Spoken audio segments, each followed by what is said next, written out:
Bonsoir à tous et bienvenue pour cette 6e émission de Student Show. Eh bien aujourd'hui on va parler d'un sujet qui a été très demandé, on va parler des quotas à projets, des cercles et des régionales. Donc pour ça on va accueillir des ambassadeurs comme d'habitude mais également des présidents de CAP, de cercles, de régionales, donc plein de monde, ça va être super chouette. Donc voilà, je vous propose de partir tout de suite avec la première rubrique de cette émission, l'interview.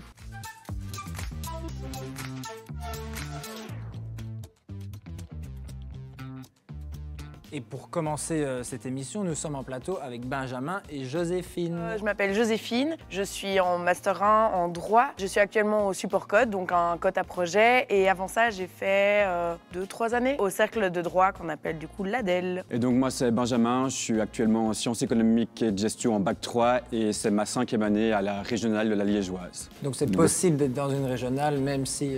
oui, c'est tout à fait possible. N'importe qui peut rentrer dans n'importe quelle régionale et je pense que c'est pareil pour les cercles. Tout à fait. Pas besoin d'être en droit pour aller à l'ADEL. Non. Je ne sais pas si vous pouvez expliquer en quelques mots un peu les activités peut-être de début ou des choses qui vous ont plu dans votre expérience perso. Le baptême, rentrer à la régionale, ça m'a pris de rencontrer déjà beaucoup de nouvelles personnes parce que quand tu arrives à Louvain-la-Neuve, souvent tu as l'impression de connaître tout le monde et de connaître tout. Et là justement, ça a été tout l'inverse. J'ai appris des choses de Louvain-la-Neuve que je connaissais pas du tout. Et franchement, c'était très chouette de découvrir une autre facette de la ville et une autre manière de l'appréhender. Et toi, Joséphine, le baptême en cercle, est-ce que c'est similaire au baptême en régional ou... Alors, le mien, sûrement pas. Le tien, il a été un peu court.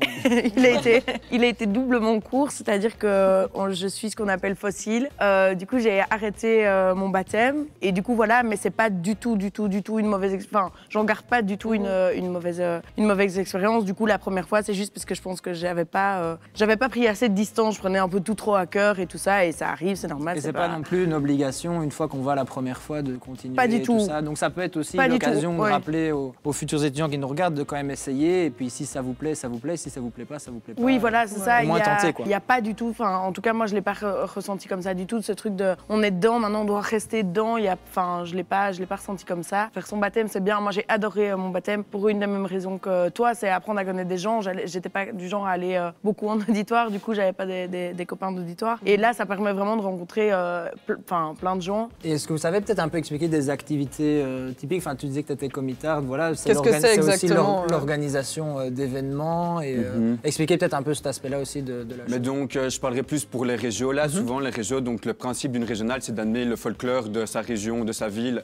à Louvain-la-Neuve. Et donc, on va organiser des carnavals, des visites culturelles où on va essayer d'amener les gens dans notre région. On va organiser des dégustations de produits régionaux et un peu tout ça. Donc, c'est vraiment le but, c'est d'apporter la culture de notre ville à Louvain-la-Neuve pour en faire profiter tout le campus. Est-ce que c'est possible de combiner les études et un baptême? Le baptême, je dirais oui, parce que je pense que j'ai jamais aussi été en cours que pendant mon baptême.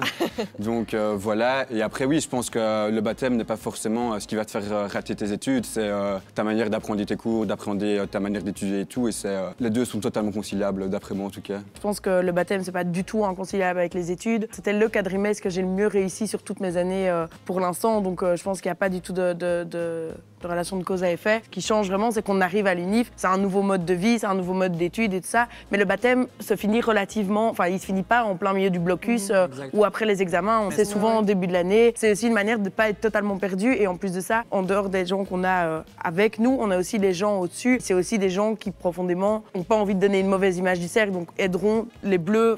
On nous appelle les bleus pendant qu'on fait notre baptême jusqu'à l'année d'après. Aideront ces gens-là à dire, prends plutôt ce truc-là, fais plutôt ça pour tel cours.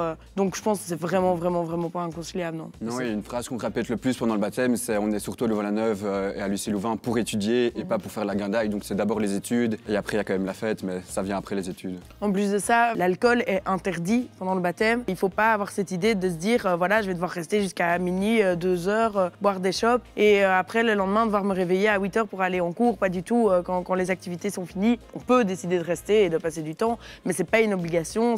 Je décide de ce que je fais, quoi. Et si on voit qu'on est débordé, on peut arrêter, on n'en signe pas de contrat en arrivant. On a une question, combien de temps dure un baptême? C'est on dit souvent 4 semaines, donc je pense que dans mes souvenirs, maximum, le baptême doit terminer en S5 et souvent on commence à la S2. Et donc en première semaine, ce qu'il y a pour les baptêmes, c'est souvent un barbecue d'accueil où tu peux rencontrer du coup les cercles, les régionales, poser toutes tes questions sur le baptême. Donc ça c'est en S1 et puis de la S2 à la S5, tu auras le baptême en lui-même. Donc c'est 4 semaines max. C'est vrai qu'on l'a pas préciser, mais c'est quoi la différence entre un cercle et une région au final? Un cercle va être plutôt lié à la faculté. Donc, par exemple, ce que explique Joséphine, c'est le cercle Adèle qui est lié à la fac de droit. Puis, tu as le CESEC pour la fac ESPO. Tu as le CI pour la fac d'ingénieur civil. Et donc, voilà, chaque fac sera reliée aura un cercle. Et les régions, c'est plus lié à ta région. Donc, par exemple, il y a Liège, Namur, c'est pour les régions de Namur. Mais tu as aussi la Toise, la Mouronnoise qui sont plus liées à des villes en elles-mêmes. Cornélia, toi, tu as été en quota projet. Là, je suis au Cap Senior depuis 3 ans. C'est un cap qui organise des activités intergénérationnelles, donc qui mélange étudiants et seniors. On ne se rend pas compte qu'il y a plein de seniors sur Louvain-la-Neuve. Super fun. Nous voir, ça les rajeunit un peu. Puis il y en a beaucoup qui nous racontent des anecdotes de leur vie. C'est super touchant. Ouais. Donc c'est beaucoup d'activités liées à la bouffe. Enfin, par exemple, on transforme le COT en petit restaurant sur un temps de midi. Donc on cuisine et le but c'est vraiment un échange entre eux en mangeant. On fait aussi des jeux de société, des tournois de whist. Pourquoi est-ce que tu as fait ce choix de rentrer en quota projet? Qu'est-ce qui t'a motivé à faire cette expérience? Quand je suis arrivée à l'UNIF, j'ai fait mon baptême à la Tournaisienne, donc j'ai testé les régionales. Je me suis pas mal impliquée en cercle aussi. Et puis je me suis dit, on va tester les caps du coup. Et j'avais quelques potes au Cap Senior et le projet me tentait bien, donc je suis rentrée. Et ce qui est pas mal, c'est que tu as aussi de temps en temps des soupers hors Covid, évidemment, avec d'autres quotas projets, mais donc on rencontre aussi d'autres gens par ce biais-là. En cap, je trouve que c'est le meilleur moyen pour rencontrer plein de gens. Donc on a les SIC, donc les soupers intercap, 2 fois par semaine, où c'est un souper avec un autre cap, donc tu rencontres tous les gens de ce cap, puis tu te fais pote avec eux, tu vas à leurs activités, parce qu'il y a plein de caps, donc il y a plein d'activités. Alors maintenant, on se retrouve avec Nicolas et Théo, qui sont présidents de la GCL et de la FEDE. Est-ce que vous pouvez un peu vous présenter et expliquer qu'est-ce que c'est GCL et la FEDE? Moi, je m'appelle Théo, je suis étudiant en génie civil et maintenant je fais un master complémentaire en gestion. Avant, j'étais baptisé à la Namuroise et maintenant je suis président de la Fédération Wallonne des Régionales de Louvain-la-Neuve. Et du coup, moi c'est Nicolas, j'ai été étudiant en ingénieur civil et je fais un master en gestion maintenant. J'ai été baptisé au cercle industriel et je suis maintenant président du groupement des cercles louvanistes. Explique un peu peut-être ton rôle, président de la fédération. En gros, la FEDE elle va s'occuper, comme dit son nom, de fédérer les 16 régionales de Louvain-la-Neuve. Du coup, comme on l'a déjà dit, les régionales, c'est des petites ASBL qui vont rejoindre des étudiants qui viennent de la même province ou même région. Du coup, la FEDE va s'occuper un peu de les animer pendant toute l'année, donc notamment grâce à 3 gros événements. Il y aura une collaboration avec le CSE pendant les 24 heures. On va tenir une grande scène et où les régionales vont construire un vélo pour participer à la course. Il y aura aussi donc le carnaval FEDE où là, à ce moment-là, les régionales vont créer des petits chars où elles vont déambuler dans toute la rue et puis faire un petit spectacle pour les enfants sur la Grand Place. Et enfin, on a aussi la semaine FEDE où là, pendant une semaine, on va avoir un énorme chapiteau avec des grands concerts, avec des DJ. Il y aura aussi les régions qui vont créer des décors. Et il y aura aussi un Oberbayern, c'est une fête traditionnelle allemande. Donc le but là-dedans, c'est vraiment d'animer les régionales pour qu'elles aient des activités pendant toute l'année. Il y a une petite compétition puisque chaque fois ils vont faire des décors, elles vont recevoir une cotation et tout, il y aura des prix. Donc c'est vraiment créer une sorte de compétition bon enfant avec tout le monde sur Louvain-la-Neuve. C'est intéressant de voir qu'au final, l'image qu'on a des cercles et des régions, c'est pas que la guindaille. Donc comme vous avez expliqué, c'est vraiment faire vivre la ville avec plein d'événements. On a quand même envie de vous poser des questions sur votre tenue, vos calottes. Est-ce que vous pouvez un peu expliquer à nos futurs étudiants à l'UC Louvain, aux études supérieures, qu'est-ce que c'est? Comment est-ce qu'on l'obtient? D'abord, le truc, c'est s'investir soit dans un cercle, soit dans une région. C'est vraiment montrer qu'on est là, montrer qu'on participe aux activités, qu'on a vraiment envie de se donner et d'être présent pour le cercle ou pour la région. Alors, ça ne veut pas spécialement dire qu'on a besoin d'être baptisé. Dans la plupart des cas, c'est déjà un bon tremplin. Mais après, si les gens ne sont pas baptisés, moi j'en connais plusieurs qui sont pas baptisés et pourtant qui sont calotés. Il faut rendre une lettre de motivation et montrer qu'on a vraiment envie d'en avoir une. Ensuite, c'est une cérémonie qui est un petit peu secrète, on va dire, où on chante des chants, on se marre tous ensemble.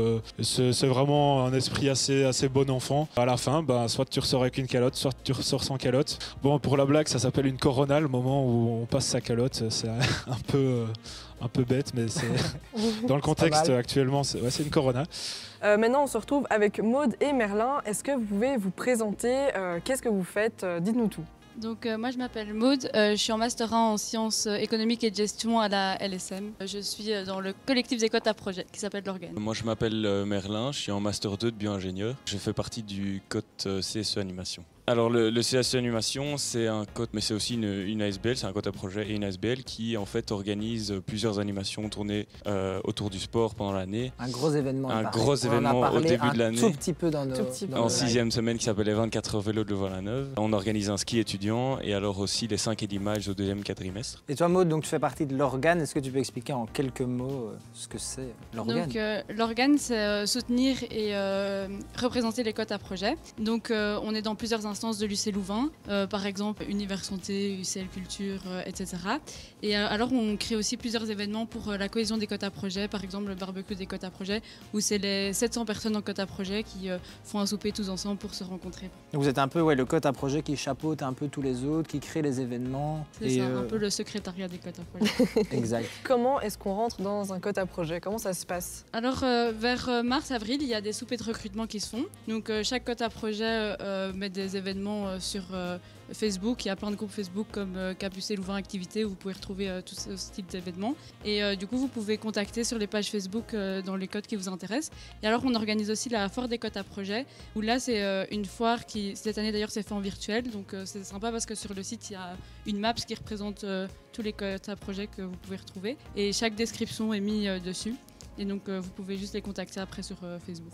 Est-ce que tu peux expliquer peut-être plus en détail ce que c'est les 24 heures vélo? C'est pas juste une grosse fête. Qu'est-ce qui s'y passe au final durant cette journée? C'est un énorme événement qui, comme je l'ai dit, rassemble énormément de gens, énormément de profils différents. Donc, à la base, c'est vrai que c'est une course vélo, c'est le 24 heures vélo, où il y a des vélos folkloriques qui sont construits par les régionales, par les quotas projets, par d'autres cercles, etc.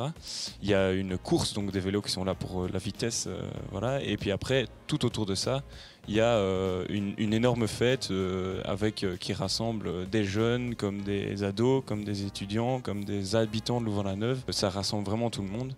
Et c'est ça qui est beau au final dans cet événement. Et c'est vrai qu'on parle beaucoup d'événements liés au quota projet et tout ça. Et Maud, tu peux peut-être aussi en parler, de dire être dans un quota projet, c'est aussi mettre en place des événements. Enfin, c'est toute une équipe. Il y en a un, vous êtes président de votre quota projet, mais il y en a un autre dans l'équipe qui gère peut-être les mails, la page Facebook. C'est un peu s'investir aussi comme dans une mini entreprise. En plus, c'est des ASBL. Des ASBL, Oui, je pense que c'est très intéressant de s'investir dans autre chose que ses études à l'université. C'est ce qui crée une ambiance et qu'on profite autant de ses études universitaires.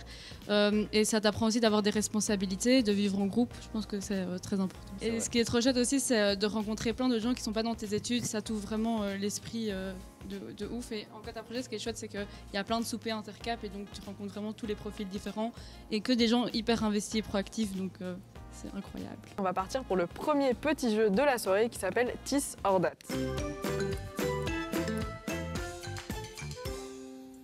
Alors maintenant vous êtes un petit peu habitué au concept, comment ça marche? Je vais vous proposer à chaque fois 2 propositions, 2 dilemmes et on va devoir trancher. Ici sur le plateau, vous écrivez ce que vous préférez entre les 2 propositions sur la petite plaquette, vous la montrez à la caméra et on va en débattre ensemble. Et dans le chat, vous pouvez participer avec nous, vous directement dans le chat, vous tapez votre réponse préférée. Et je propose, on part directement. Est-ce que vous êtes plutôt team Régio ou team Cercle? On en a parlé juste avant, en long, en large et en travers. Dans le chat aussi, n'hésitez pas à nous dire sur le plateau, peut-être vous pouvez montrer votre plaquette. J'ai mis Cercle. Toi, t'es Cercle, Régio. Mais j'ai hésité. T'as hésité? T'as fait les deux, toi, quand même. J'ai fait les deux, mais je me suis fait plus de bons potes en cercle, donc j'ai mis Cercle. Ok. Et toi? Moi, j'ai fait que Régio et ça le sent, donc... Ok, pas de regret. Pas de regret. Et toi, Loïc? Moi, j'ai mis Cercle. J'ai fait aucun des deux, mais ça m'aurait bien plu d'être au Cercle de droit et de rencontrer un peu des gens de la faculté, en dehors des auditoires. Est-ce que vous êtes plutôt cote BD ou cote manga? Donc ici, on repart dans l'univers des quotas projets, qui est toujours le thème de cette émission. Sur le plateau, vous pouvez montrer un petit peu vos plaquettes. BD, direct. BD, manga. Moi, j'ai pas mis BD ou manga, j'ai pas pensé comme ça. Juste que comme manga fait des super bons ramen et des super bons sushis. C'est vrai qu'il faut. C'est vrai du coup, j'ai plus pensé bouffe que projet.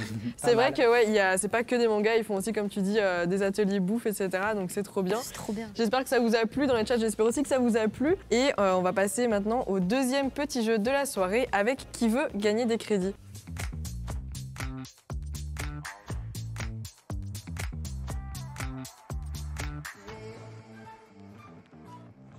Cette semaine, 3 questions, mais 3 grosses questions à 20 crédits, donc il va falloir carburer, quoi. Combien de caps trouve-t-on à l'UC Louvain, les amis, en plateau et dans le chat? Environ 50 quotas projets, 80 quotas projets ou 110 quotas projets? Tout à l'UC Louvain, sur tous les campus confondus. En plateau, qu'est-ce que ça te dit? 110. Effectivement, la bonne réponse, c'est 110 quotas projets, donc il y en a 80 environ à Louvain-la-Neuve, on dit toujours 78 quotas projets à Louvain-la-Neuve et une petite trentaine à Woluwe. Combien de cercles et régios à l'UC Louvain? Est-ce qu'il y en a 10, 18 ou 34? En plateau, on a quoi? Des 34, 34, Ben 34 aussi. Eh bien, c'était 34, la bonne réponse, c'est 34. Donc, il y a 16 régios à Louvain-la-Neuve et 9 cercles. Et alors, il y a encore 3 cercles à Woluwe et à Mons, il y a un cercle et 5 régionales. Ben, merci Loïc d'avoir fait ce petit jeu fort sympathique. Ben voilà, merci à vous d'être venus, merci à tous nos intervenants qui sont venus aujourd'hui sur le live, merci au chat d'avoir participé. On espère que vous avez bien aimé cette émission sur les quotas projets, les cercles et les régionales. Si vous avez encore des questions, notre groupe Facebook, UC Louvain Futur Étudiant, la page Instagram. Le site internet des ambassadeurs aussi. Comme d'habitude, la rediffusion entière se trouve sur notre chaîne Twitch et on se retrouve dans 2 semaines pour cette fois-ci parler des aides à la réussite et du statut PEPS. Donc voilà, n'hésitez pas à venir ce jour-là, toujours sur cette même chaîne Twitch. Merci tout le monde et à la prochaine. Ciao. Ciao. Ciao.